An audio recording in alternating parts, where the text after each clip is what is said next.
बिस्मिल्लाहिर्रहमानिर्रहीम। अस्सलाम वालेकुम नाज़रीन, फ़िदा दिल हूँ और आप डेली मैदान देख रहे हैं।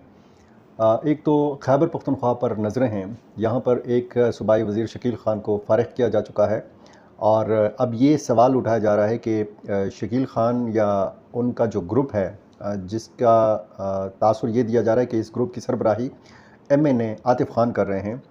एक तो मैं इस वीडियो में आपको बताने लगा हूँ कि आतिफ़ ख़ान का रद्द-ए-अमल क्या आया है इस सारी सूरत हाल के हवाले से और अली अमीन ख़ान गंडापुर के हवाले से। और दूसरा ये जो सवाल ये उठाया जा रहा है कि इस ग्रुप के पास, इस ग्रुप के साथ कितने ऐसे लोग हैं कि जो अली अमीन ख़ान गंडापुर की हुकूमत के लिए ख़तरा साबित हो सकते हैं। तो कुछ मामलात सिक्योरिटी के हवाले से आपके सामने रखूँगा। पाकिस्तान के ऊपर एक बार फिर हमला करने की कोशिश की गई है। बाजोड़ के मकाम पर सरहद पार दरअंदाज़ी का ये वाक़या है। ISPR ने पूरी इसकी तफ़सील दे दी है। जो सूरत हाल इस वक्त खैबर पख्तूनख्वा में है, करप्शन की कहानियाँ हैं। कोई 70 अरब से ज़्यादा की के फ़ंड्स की रिलीज़ की बातें हैं। मुख्तलिफ़ ठेकों में मुख्तलिफ़ लोगों के नाम हैं, मुख्तलिफ़ शख्सियात के नाम हैं और फिर इसमें कमीशन या रिश्वतखोरी की बातें हैं। अब 20 करोड़ रुपए की रिश्वत का इल्ज़ाम लगा है वज़ीर आला खैबर पख्तूनख्वा अली अमीन ख़ान गंडापुर के ऊपर। बीच में ये ख़बर आई थी कि इमरान ख़ान ने जेल में तलब किया है MNA जुनैद अकबर को और MNA आतिफ़ ख़ान को। तो इस हवाले से भी तासुर ये शायद फैलाया गया कि ये सारी चीज़ें शकील ख़ान के हक़ में जारी हैं। अब जो आतिफ़ ख़ान का रद्द-ए-अमल आया है वो ख़ासा दिलचस्प भी है और इससे आप ये अंदाज़ा भी लगा सकते हैं कि सूरत हाल किस तरफ जारी है। इससे पहले कि मैं आतिफ़ ख़ान का रद्द-ए-अमल आपको बताऊँ, ज़ाहिर शाह तोरू जो वज़ीर ख़ुराक हैं, इनका एक बयान सामने आया था और एक तो वो बयान रद्द-ए-अमल में दिया था शकील ख़ान के उस बयान के रद्द-ए-अमल में कि जिसमें शकील ख़ान ने कहा था कि हमारी मुलाकात शेड्यूल है इमरान ख़ान के साथ, यानी शकील ख़ान और इसमें ज़ाहिर शाह तोरू होंगे, उसमें फ़ैसल तरक़ई जो शहराम तरक़ई के छोटे भाई हैं, ये जाएंगे और इमरान ख़ान से मुलाकात करेंगे। ज़ाहिर शाह तोरू ने इस बयान के रद्द-ए-अमल में ये कहा था कि हमारी कोई मुलाकात इमरान ख़ान से शेड्यूल्ड नहीं है।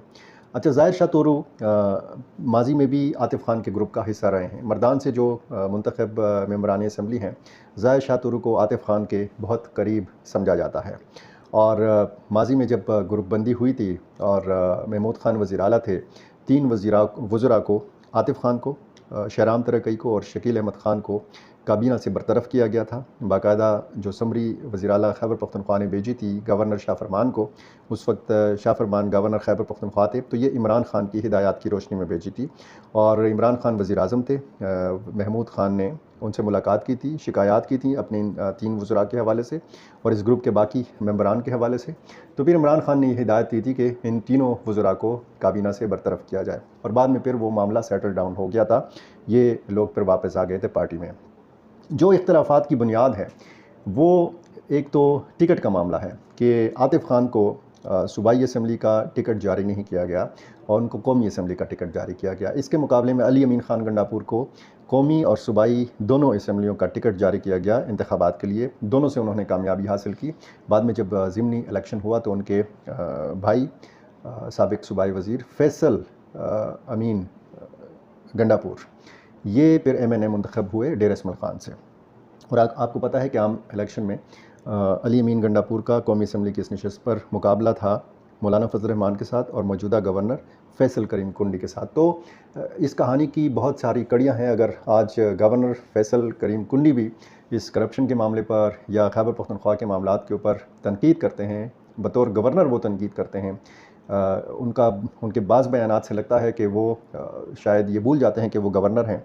वो उसी तरह पीपल्स पार्टी के तर्जुमान की हैसियत से या पीपल्स पार्टी के सेक्रेटरी इत्तलाआत की हैसियत से फिर जिस तरह से पहले बयानात दे रहे होते थे उसी तरीके से बयानात आज भी देते हैं। तो आतिफ़ ख़ान ने ये रद्द-ए-अमल दिया है कि वो कोई ग्रुपबंदी नहीं कर रहे अली अमीन ख़ान गंडापुर के ख़िलाफ़।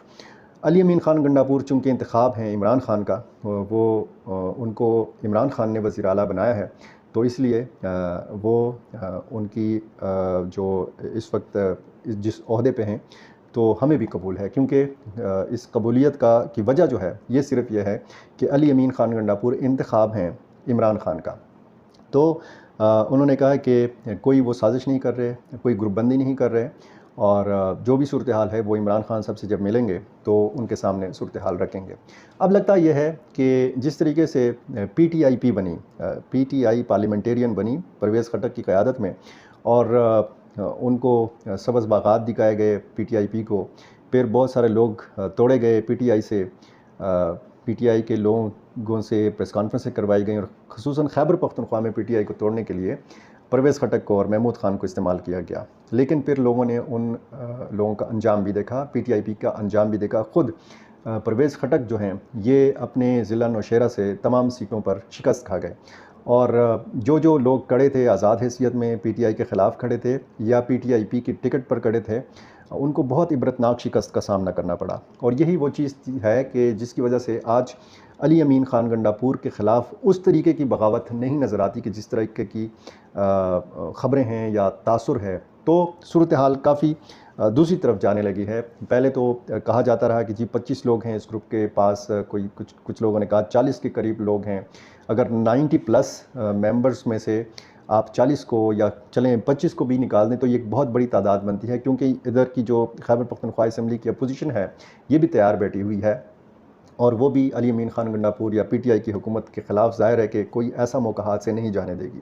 तो ज़ाती ख़्याल मेरा ये है कि सूरत हाल बेहतरी की तरफ जारी है, अली अमीन ख़ान गंडापुर के हक़ में जारी है, क्योंकि इल्ज़ामात तो हैं। जो कमेटी जिस कमेटी पर जो गुड गवर्नेंस कमेटी, जिसमें शाह फरमान मेंबर हैं, जिसमें ब्रिगेडियर रिटायर्ड मुसद्दक अब्बासी मेंबर हैं, और जिसमें काजी अनवर एडवोकेट जो हैं वो मेंबर हैं, ये कमेटी बनाई है इमरान ख़ान ने। और शुरू में जुनैद अकबर MA ने, इनका भी नाम था, लेकिन ये आज तक मालूम नहीं हो सका कि ये नाम कैसे निकला इस कमेटी से। तो इख्तलाफात हैं, नाराज़ियाँ हैं पार्टी के अंदर, हुकूमत के अंदर, लेकिन उस तरीके की शायद नहीं है। अगर कुछ लोग 1, 2, 4, 5 लोग एक जगह पर बैठ के प्रेस कॉन्फ्रेंस कर लें, बाकायदा ऐलान कर लें कि जी उनका ऐलान बगावत है, कि जिस तरीके का ऐलान किया है शकील ख़ान ने, जो फ़िलहाल अकेले ही नज़र आ रहे हैं, तो फिर बात बनेगी। और फिर जो है ये कहा जा सकेगा कि हाँ कोई ग्रुप है, भले उसमें 3 अरकान हों, उस ग्रुप के 5 अरकान हों, कम हों ज़्यादा हों, लेकिन ऐसी कोई फ़िलहाल सूरत हाल नज़र नहीं आ रही। क्योंकि ख़बरें ये हैं कि ये जितना भी कुछ हुआ है ये इमरान ख़ान को बाकायदा एतमाद में लेने के बाद किया गया है। अब अगर आप देखें तो इमरान ख़ान ये अफोर्ड नहीं कर सकते कि वो वज़ीर आला के ख़िलाफ़ कार्रवाई करें। इल्ज़ामात तो वज़ीर आला के ऊपर भी हैं। तो माजी में जिस तरीके से किया परवेज़ खटक के लिए, महमूद ख़ान के लिए, इसी तरीके से इमरान ख़ान आज अली अमीन गंडापुर के लिए कर रहे हैं। क्योंकि अली अमीन ख़ान गंडापुर सिर्फ वज़ीर आला नहीं हैं, वो पाकिस्तान तहरीक इंसाफ़ खैबर पख्तूनख्वा के सदर भी हैं, वो पार्टी मामलात भी चला रहे हैं। और हो सकता है कि मौजूदा सूरत हाल में अली अमीन ख़ान गंडापुर का मुतबादिल ना हो इमरान ख़ान के पास, क्योंकि अगर कोई उनके ख़िलाफ़ ग्रुप है तो वो ग्रुप इतना शायद तगड़ा नहीं है अददी एतबार से अगर देखा जाए। और दूसरी तरफ आतिफ़ ख़ान जो हैं, जो इस ग्रुप के सरबराह माने जाते हैं, ये खैबर पख्तूनख्वा असम्बली में नहीं हैं, ये कौमी असम्बली के मेंबर हैं। तो बहुत सारे हवालों से आप देखें तो सूरत हाल जो है आइंदा दिनों में ये मुमकिन है कि ज़्यादा परेशान कुन भी हो। ये भी मुमकिन है कि बहुत सारे हालात जो हैं ये दुरुस्त हो जाएँ अली अमीन ख़ान गंडापुर के हक़ में। कुछ सिक्योरिटी मामलात के हवाले से बात करते हैं। आज ताज़ा वाक़या है, 18 और 19 अगस्त की दरमियानी शब को बाजोड़ में दरअंदाज़ी की कोशिश की गई है। ISPR ने बाकायदा प्रेस रिलीज़ जारी की है, और इसमें ये बताया गया है कि कुछ हमला आवरों ने पाकिस्तान में दाखिल होने की कोशिश की। मामूद के इलाके में, जो बाजोड़ का इलाका है, जो बिल्कुल मुत्तसिल है पाकिस्तान और अफ़गानिस्तान की सरहद के साथ, यानी बाजोड़ के साथ बिल्कुल लगता है अफ़गान सूबा कुनड़। और कुनड़ हो, खोस्त हो, पक्तिया हो, पक्तिका हो, कुछ और नूरिस्तान हो, यहाँ के हवाले से पाकिस्तान का दावा है कि TTP के लोग यहाँ पे मौजूदगी रखते हैं। TTP की क़यादत, TTP के 5000 से लेकर 6000 तक जंगजू ये इन इलाकों में ऑपरेट करते हैं और पाकिस्तान पर हमला आवर होते हैं। तो ISPR के मुताबिक फायरिंग के तबादले में जो है 5 ऐसे हमला आवर जो पाकिस्तान में दाखिल होना चाह रहे थे, इनको मारा गया है। और इस फायरिंग के तबादले में 3 जो पाक फ़ौज के एहलकार हैं उन्होंने जाम शहादत नोश किया है। और ये वो सूरत हाल है कि जिसकी वजह से हम ये कहते हैं कि पाकिस्तान और अफ़गानिस्तान की जो कशीदगी है ये शायद इतना आसान नहीं है कि बहुत जल्द ये कशीदगी ख़त्म हो। इसी तरह कोई एक ऐसा दिन नहीं गुजर रहा कि जब खैबर पख्तूनख्वा के मुख्तलिफ़ इलाकों में नाखुशगवार वाक़यात ना हों।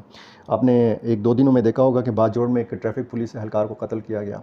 उसी दिन एक तबलीगी जमात के सरगर्म कारकुन और एक मशहूर बिज़नेसमैन बाजोड़ के हाजी शेर ज़मान को टारगेट किया गया, उनको कत्ल किया गया। इस कत्ल की ज़िम्मेदारी दाइश खुरासान ने कबूल की। लकी मरवत में थाना ब्रगे पर फायरिंग की गई, थाना ब्रगे की पुलिस मोबाइल वैन पर फायरिंग की गई। इस हमले में 2 पुलिस एहलकार शहीद हो गए। SHO समेत 4 अफराद उसमें ज़ख्मी हुए। डेर इस्माइल खान में इसी तरह पुलिस पर हमला किया गया, 2 पुलिस एहलकारों ने जाम शहादत नोश किया। इसी तरह रज़मक शुमाली वज़ीरिस्तान में फायरिंग के एक तबादले में 3 अस्करियत पसंदों को मारा गया। तो ये जनाब सूरत हाल थी सिक्योरिटी के मामलात के हवाले से। और आज अफ़गान मुहाजिरीन ने जो पाकिस्तान में मुकीम हैं, उन्होंने जो दुनिया भर में मुकीम हैं, उन्होंने योम आज़ादी मनाया 105वां। 19 अगस्त 1919 को अफ़गानिस्तान बरतानवी तसल्लुत से आज़ाद हुआ था। और इसके बाद फिर हम ये देख रहे हैं कि पाकिस्तान और अफ़गानिस्तान के जो ताल्लुकात हैं, ये उतार चढ़ाव का माज़ी में भी जो है ये यहाँ पे असरात रहे हैं, उतार चढ़ाव का ये शिकार रहे हैं ये ताल्लुकात। और आज भी अगर तालिबान की हुकूमत है तो आज भी पाकिस्तान और अफ़गानिस्तान के ताल्लुकात ठीक नहीं हैं। बहुत शुक्रिया।